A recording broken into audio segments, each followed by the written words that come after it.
This is what breaking your leg looks like. That is. There goes a little bit too fast for his own good. Nice contest, but a foul. Paul George. Indiana Pacers forward Paul George was in the final 10 minutes of a practice game when he sprinted to block a layup before landing hard in the corner of the backboard stanchion. All that approaching speed generated a powerful impact on his tibia and fibula, causing a devastating open fracture. It may look like a career ender, but within 4 to 6 months, you can be ready for the rebound. And you want to be ready, because this game is fast.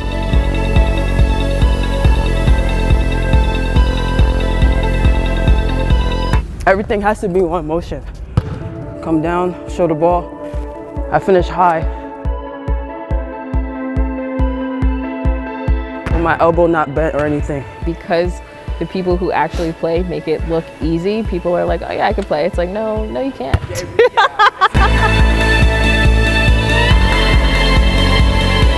This is Your Body on Sport.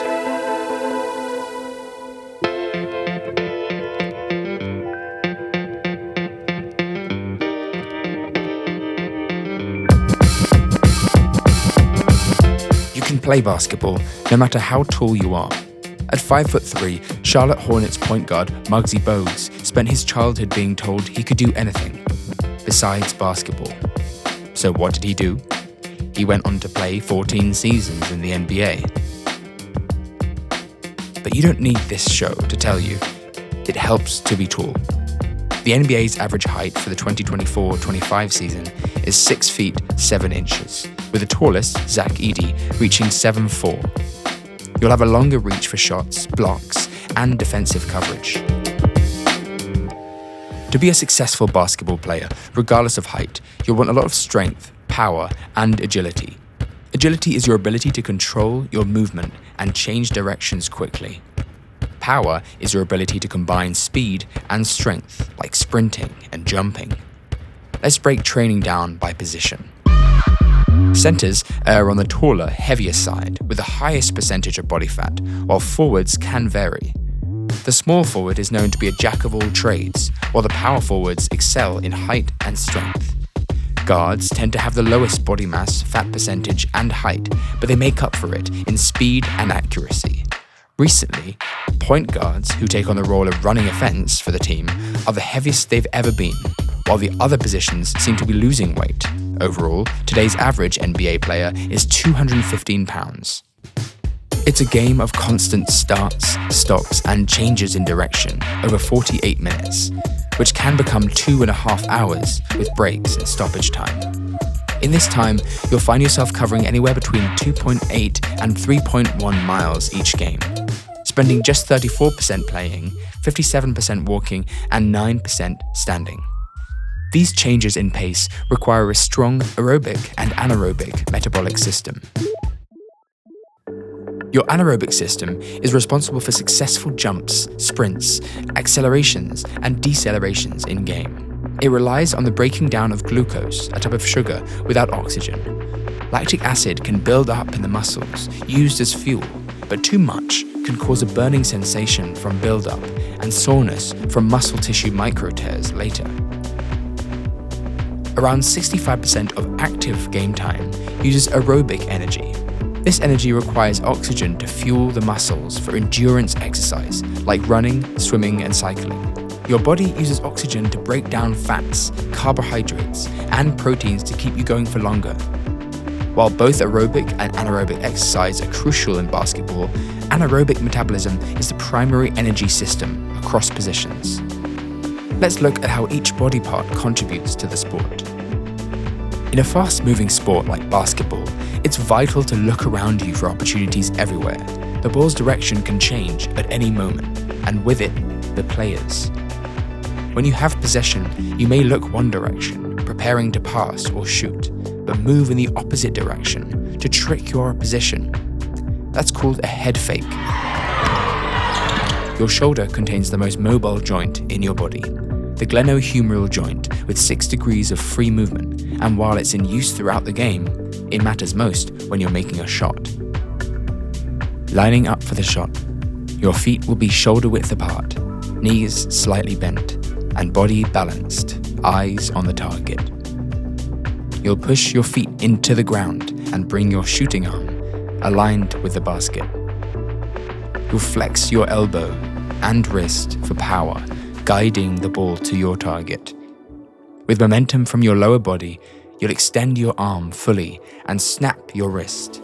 This will be what adds the all-important backspin that keeps the ball steady in the air and softens its landing on the rim.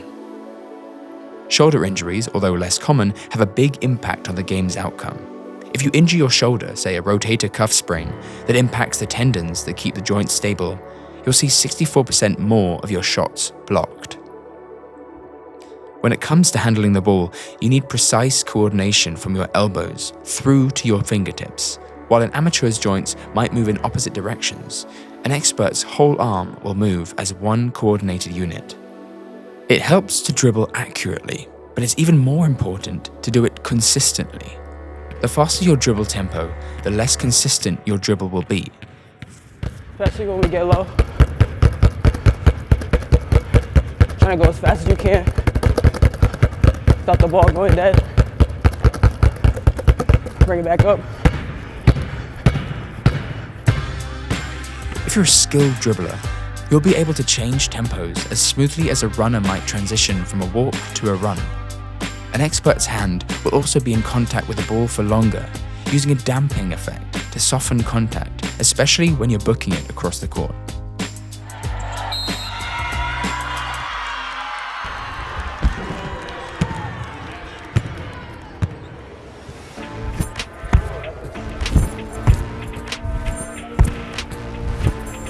Yeah, so you have Emma's a center, so she's going to be going against people who are tall. Okay, she's got to make sure that she can be in their face. She's got to make sure that she can guard them. And so, like I said, as you can see, I'm 5'4", and Emma is miles over me, jumping, and when she has her arms up, like it's a wrap. Like, how are they going to get around her? Woody Harrelson knows it all too well. Jumping is one of the most important skills you can have on the court. When you're jumping on a single leg, you're probably doing a layup. Unlike a standing jump, when you're blocking or taking a jump shot, layups usually have a running start toward the net, pushing off from one leg like the long jump or high jump. Studies show that a faster run to the net doesn't increase jump height, but it does increase your muscle activation and the force of your impact on the way down. You'll be powerful, but you'll be risking injury if you're not in control. In these jumps, the key is to transfer your horizontal velocity into vertical velocity. That means activating your tibialis anterior and your gastrocnemius to push off and land. Yep, so right now we're just doing some chest passes. Now we're gonna do overhead skip. These are how my outlet passes to the guard look, off of a rebound. Remember, I'm short.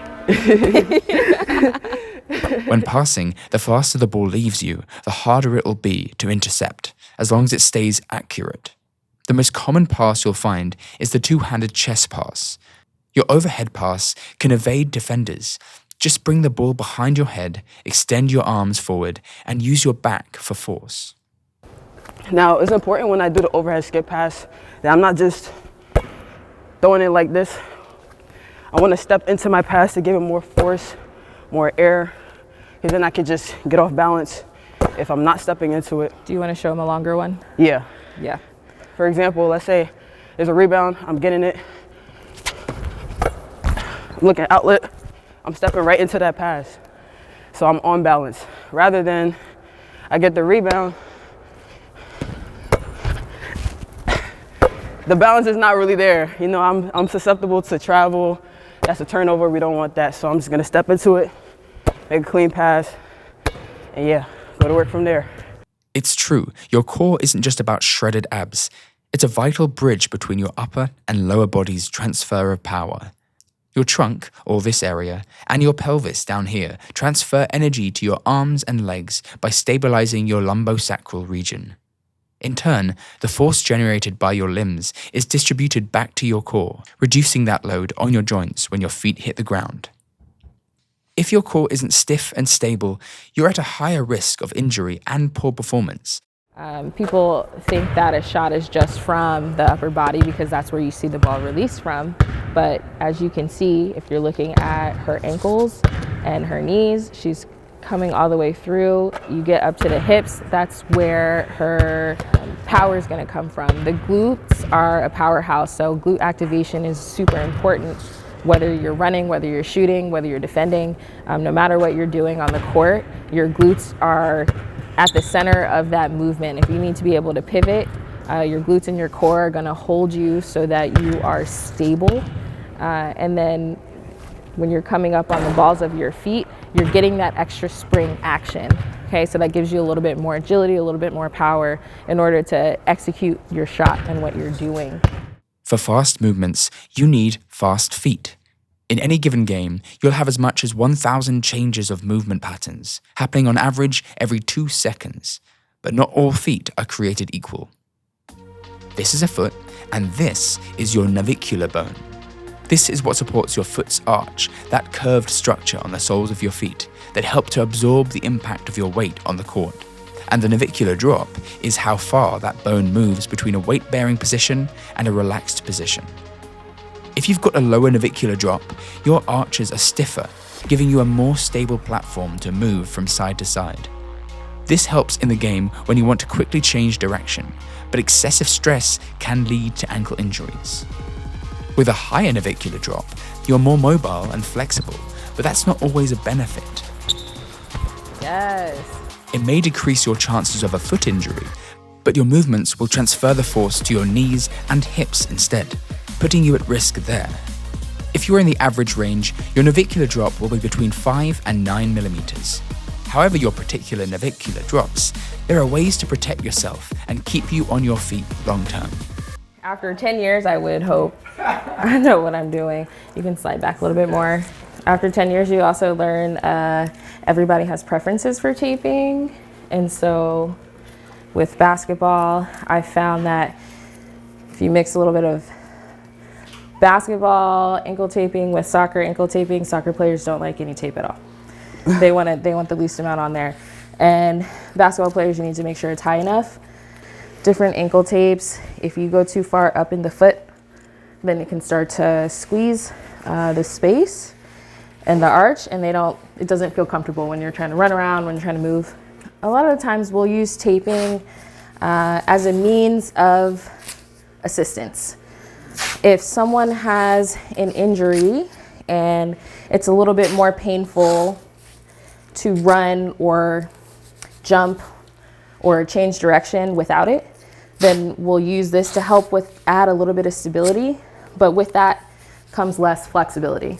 And so, it's a give or take with taping. There's many different types of tapes. What I'm doing right now is a typical standard ankle tape with just white tape. It's not flexible at all, it's cloth, but a little thinner, and it's able to mold to the skin based on angles, but you also have to know what those angles are. You can get bubbles and tears and things that can cause blisters if you're not careful with how you do it. So you do need to know how to tape an ankle and understand the anatomy of the ankle in order to be able to do it correctly. If anybody has ever seen me play, they know I jump a lot. I'm always under the basket, getting rebounds. So that support is very, very good for my explosiveness and how efficiently I can get to cuts and get the rebound or box somebody out, jumping high, very important. And with Ali, like she said, it isn't just a fix, but it's an assistance. So if you're gonna look to get taped by her, she's gonna look for you to do rehab to get to the bottom of the problem. Yes, Emma. So, you're not just getting taped to get taped. You have to be able to trust your body. If you can't trust your body, then you're just gonna get worse. Your body can start to rely on the tape and become weaker. And so you wanna make sure that you're doing adequate prehab or rehab. If you don't have an injury and you wanna get taped, you're gonna be doing rehab before you have an injury to get better. And actually in Emma's case, that was the case when she first got here, and I'm so proud of her because by her coming in and wanting to do the work ahead of time, we were able to correct some things in her hips and her knees that affect her ankles because everything's connected. And instead of having numerous injuries throughout the season, she may have little aggravations instead because she did all the work ahead of time to make sure that she could control her body appropriately, that she had the range of motion in her joint where it wasn't going to result in an actual injury, and it more resulted in an irritation that hurt a little bit, healed quickly, and she really didn't have any downtime. Some people with ankle tapes will do a basket weave. It's really preference. There are so many different ways to be creative with taping. So it's really nice as an athletic trainer that you can customize your skill set per person. And then also you learn as an AT, you have to let the tape do what it wants to do. Because if you try and force it to go one way, it'll tell you differently. All right. Thank you. You're welcome. Yeah, it feels very secure. Like I could jump out the gym. This is the taping area. We also have hot and cold whirlpools. We have a treatment area and we have a rehab area. In our tiny space, we make do with what we have. Despite its non-contact policy, basketball still stands among the higher risk sports for injury. It's fast and aggressive, demanding constant movement in all directions. Basketball has between 6.3 and 12.9 injuries per 1,000 hours of playing, the most common of them occurring in the lower body. Knees and ankles face the most strain, with knees contributing to between 20% and 44% of all injuries, especially the dreaded anterior cruciate ligament tear. 17 to 33% of injuries happen in the ankles. If your foot lands poorly, maybe on another player's foot, after a rebound or a jump, you might suffer a lateral ankle sprain, something 25% of NBAers suffer every season. Even just overuse or repetitive microtrauma from so much stopping and starting can cause chronic pain like ankle impingement syndrome or Achilles tendinopathy. Previously, Emma has had some Achilles tendonitis issues, and a lot of her pain would present as sharp pain through here, stinging pain through here. They're sprinting. Basketball players are sprinters for sure. They may have a little bit of different form from a track and field sprinter, but they are sprinting up and down the court, similar to soccer. They're sprinting up and down the field. You're on the balls of your feet a lot. That puts pressure on your Achilles tendon because it's connected to your calf. Your calf is the one that's firing off, and obviously your whole body is connected, so it's in conjunction with that. But for Emma, she had a lot of pain coming through this Achilles, and what we found was we had to do a lot of work with her plantar fascia, which is also connected to your Achilles tendon through the foot. We're going to take a look at your ankle and see where your range of motion is now, comparative bilaterally. So I want you to relax your foot for me. Okay, I want you to bring your foot all the way up towards you. So what we're looking for here is that she has equal range of motion. This one's has a little less dorsiflexion. And so we want to make sure that there are no inconsistencies side to side, because when you have those inconsistencies, it puts you more at risk for recurrence of injury or first time injury. So I want you to point all the way down for me, curl your toes, that looks good. Come back up. All right, you're gonna bring your ankle out to reach me, leave your knees where they are. I just want you to bring your ankle out this way for me. Same on this side. Okay. Go ahead. Nice. Okay, bring this up a little bit more. And sometimes you just have to coach, all right, push, push, push, push, push. So one of the exercises that we would do if I found some inconsistencies in Emma's range of motion, we would do an example. So feet up towards you. Okay, I want you to push this one, try and reach my finger as much as you can. And so you get that little extra range of motion to try and make sure that she's getting even. Come down, we're gonna do 5 of these. Yep, that's good. Come back up. All the way up, all the way up, all the way up. Nice, all the way down. Again, come up, come up, come up, come up. There you go, good. Come back down. Good, up one more time. Come up, come up, come up, come up, and back down. Nice, all right, now I want you to try yourself. Bring it all the way up as far as you can. Okay, and so now we see that she's back even, and those are just some of those little things that we'll do at the beginning, whether it's before practice, after she's done some prehab exercises, before taping, if it's after practice and we just need to work on that, just to get that range of motion back in the musculature. Now, if we're talking about the joint, there's several ligaments in your ankle. So you have the ATF, which is when you talk about a lateral ankle sprain, a lot of people are thinking about, you have the CF ligament that's on the side here, and then you have a bunch of medial ligaments on the inside. So medial deltoid ligaments. So for Emma, she actually has More laxity, meaning that she has a little bit more give in the ligament on the outside, her CF ligament, which is typically normal, but she's a little tight on the inside with her medial deltoid ligaments. And for her, that's due to previous injury. And, you know, we have to continue to work on that. But the most important thing is that on both sides, she has the same range of motion. You cannot fix all of the idiosyncrasies in everybody's body. When you have an elite athlete, if you see something that's off, it doesn't mean that it's a problem.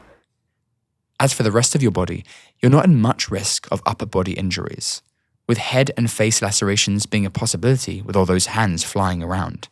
But fingers are another story altogether. Fingers represent between 11 and 19% of injuries in the sport, mainly as a result of contact with the ball. A jammed finger is the result of a fully extended finger colliding with an oncoming ball. The sudden force can tear or rupture your finger ligaments, usually at the middle knuckle joint, causing swelling and loss of mobility. If you ever reach the height to dunk, your fingers might even suffer. The impact of your hands with the pointed edges of the hoop, or the support that joins the hoop and the backboard, can cause lacerations or nerve damage. But hey, it looks like fun. Whether you're 5'3" or 7'4", basketball will have your body moving every direction, horizontal and vertical. Every jump, pass, and pivot relies on your body and mind to be working in sync. It's not just a game of running around, bouncing the ball, sinking threes and dunking. It's a balance of power, precision, and speed. And the more you get to know your body, the better you'll perform.